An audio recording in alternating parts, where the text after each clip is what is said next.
Olá, meu nome é Dr. Mark Ellis e seja bem-vindo ao meu sítio teológico. Eu estou intitulando essa série Desabusando as Escrituras. Por que desabusando as Escrituras? Porque existem muitos teólogos que tomam um versículo ou outro por causa de uma palavra ou outra e eles usam aquele versículo para defender um conceito teológico, mas quando nós colocamos o versículo dentro do seu contexto, nós podemos ver que o contexto não apoia o que aquela pessoa está dizendo. Aquele texto é de fato um pretexto. Então, o versículo que eu queria considerar hoje, de fato, são 3 versículos. Tiago, capítulo 2, versículos 18 a 20. Está neste versículo que nós encontramos aquelas palavras: os demônios creem e tremem.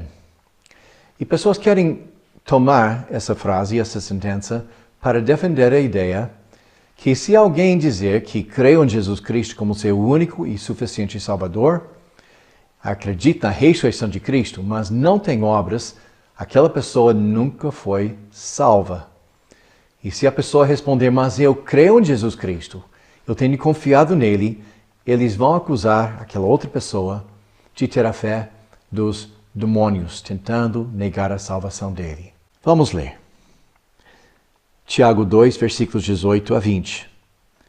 Mas alguém dirá: você tem fé, eu tenho obras. Mostre-me a sua fé sem obras, e eu lhe mostrarei a minha fé pelas obras. Você crê que existe um só Deus? Muito bem. Até mesmo os demônios creem e tremem. Insensato. Nós encontramos um padrão perfeito de um tipo de argumento que nós chamamos de diatribe. Diatribe tem um padrão muito formal em grego. Em grego, não existe aspas. Então, quando alguém estava debatendo com seu oponente, querendo incluir o argumento do seu oponente, como é que ele mostrou o início e o fim da citação? O padrão é muito formal. Eles abriram as aspas com as palavras como, mas alguém dirá, ou alguém pode perguntar. E eles fecham as aspas xingando a pessoa, chamando a pessoa de um nome. Nós podemos ver isso, por exemplo, em 1 Coríntios capítulo 15, começando com o versículo 35. Mas alguém pode perguntar: como ressuscitam os mortos? Com que espécie de corpo virão? Insensato. Paulo abriu as aspas com aquelas palavras, mas alguém pode perguntar, e ele fecha as aspas com a palavra insensato. Nós encontramos um outro exemplo de diatribe, mas de uma forma muito mais suave, quando olhamos para Romanos capítulo 6. No livro de Romanos, Paulo estava muito preocupado para não ofender os seus leitores, então ele deu uma forma de diatribe, mas de uma forma muito mais gentil. Que diremos então? Ele abriu as aspas. Continuaremos pecando para que a graça aumente? De maneira nenhuma, ele fechou as aspas.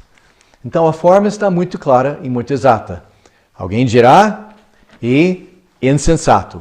E tudo que está no meio não são as palavras de Paulo, não são as palavras de Tiago, mas são as palavras do oponente, do inimigo de Paulo ou Tiago. Voltando para Tiago, capítulo 2. Prestem atenção, se você pudesse notar quando ele abriu e fechou as aspas, e qual foi o conteúdo da citação. Mas alguém dirá, abriu as aspas. Você tem fé, mostre-me a sua fé sem obras, e eu lhe mostrarei a minha fé pelas obras. Versículo 19.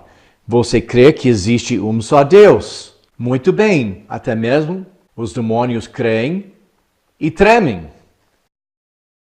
Essas palavras não expressam a ideia, o argumento de Tiago? Expressam. Então, o que está acontecendo aqui neste argumento? Uma vez eu tive o privilégio de ser hospedado na casa de alguém e houve um judeu, um rabino, que também estava hospedado naquela casa. Ele era um judeu de Romênia. Eu tive uma noite maravilhosa conversando com ele, mostrando versículos que foram difíceis para mim e admirando a maneira dele explicar os versículos. Eu mostrei este trecho a ele. Ele falou, Mark, aqui este trecho é um argumento perfeito dos rabinos. E ele chamou este argumento de vira-faca. Vira-faca? Como? Ele falou, o argumento vira-faca é quando você repete os argumentos do inimigo e no fim você fala uma sentença que tira a faca dele e mete seu próprio argumento nele. Então, Tiago... Deixe-me dar um exemplo moderno disso. Imagine que tem alguém que está torcendo pelos corintianos e alguém que está torcendo pelo Vasco. E eles estão debatendo quem é o melhor time de futebol no mundo. Agora nós sabemos que os dois estão errados porque o melhor time de futebol no mundo são os Dallas Cowboys. Mas isso é outra coisa. Então imagine que o vascaíno está falando com aquele que torce pelos corintianos. Então, os corintianos são o melhor time de futebol no mundo. Se você estava lendo isso, você poderia pensar que ele estava concordando com o outro, que ele estava apoiando sua ideia. Mas pela ironia na voz, você sabe que ele está repetindo as palavras do outro, mas ele não concorda de jeito nenhum. É isso que o oponente de Tiago está fazendo com Tiago. As primeiras duas linhas repetem o argumento de Tiago para discordar com a conclusão nele no fim. Então, qual é a faca? Qual é o argumento do oponente de Tiago para derrubar seu argumento sobre a ligação entre fé e obras e a salvação? Você crê que existe um só Deus? Muito bem, até mesmo os demônios creem e tremem. Primeiro quero notar, os demônios creem em monoteísmo, que existe um só Deus. Para ser salvo, basta crer que existe um só Deus? O oponente de Tiago está querendo dizer que os demônios são salvos porque eles creem que existe um só Deus. Os judeus são monoteístas, os muçulmanos são monoteístas. Isso não tem nada a ver com a fé salvífica que leva alguém para o céu. Segundo, a afirmação do oponente de Tiago é verdadeiro. Os demônios de fato creem que existe um só Deus e a fé deles é verdadeira, não é falsa nem morta. E a prova que a fé deles não é falsa é que eles têm obras. Eles tremem.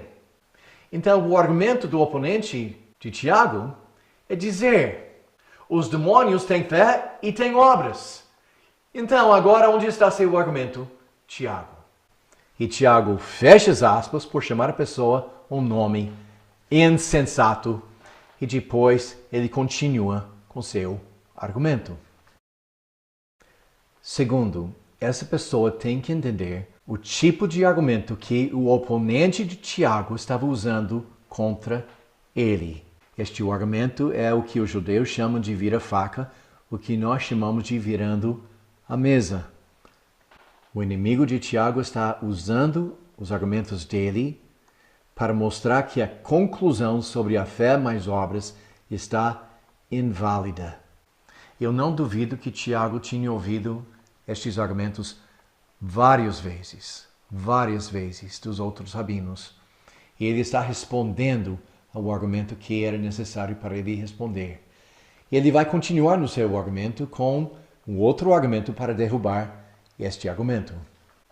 Mas de qualquer jeito, quando estamos ouvindo alguém apelar ao Tiago 2,19 sobre a fé dos demônios para negar a salvação de alguém, porque aquela pessoa não tem as obras que quem está atacando acha que deveria ter, reconheça que essa pessoa está abusando a palavra de Deus. Ele não está citando Tiago. Está citando o oponente de Tiago e um argumento que foi desenvolvido para derrubar Tiago, em vez de usar a palavra de Deus pela maneira que Tiago pretendia. Muito obrigado por sua atenção. Eu espero que isso resolve essa questão sobre a fé dos demônios.